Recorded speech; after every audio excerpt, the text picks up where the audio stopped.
1848. Das Bundeshaus gab es damals noch nicht. Das Fundament für diese Mauern musste erst noch in Form der Bundesverfassung gelegt werden.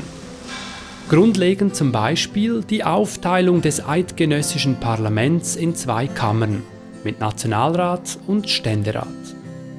Auch die Aufgabenteilung zwischen Bund und Kantonen ist darin festgehalten.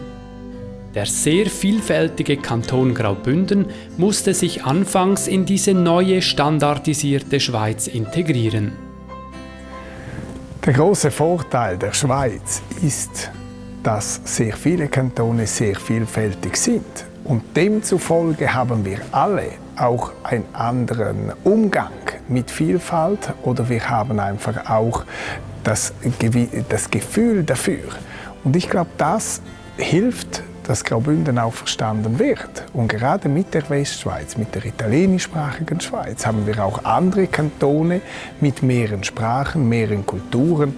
Und ich glaube, dass die Schweiz sehr wohl sich bewusst ist, dass das einen riesigen Wert hat und dass dieser Wert nicht Gott gegeben ist, sondern gepflegt werden muss und auch finanziell etwas kostet.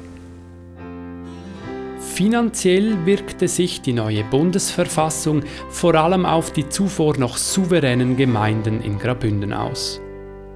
Zum Beispiel wurden dadurch die kommunalen und kantonalen Zölle aufgelöst.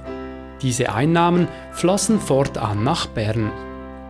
Der Historiker Adolf Gollenberg weiß, weshalb der gemeinsame Bundesstaat dennoch eine gute Lösung darstellte.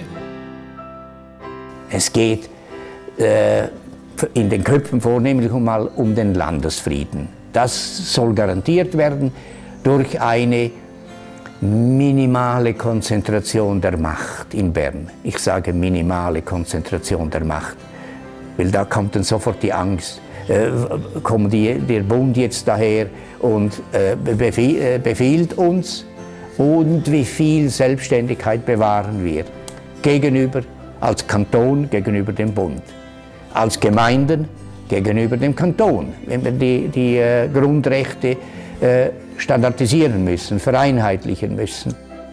Standardisiert wurden ja nicht nur die Zölle, auch die wesentlichen Grundrechte wie zum Beispiel die Meinungsfreiheit oder die politischen Rechte sind in der Bundesverfassung verankert. Damals ein Novum in Europa. Die Schweiz war 1848 die erste moderne Demokratie in Europa.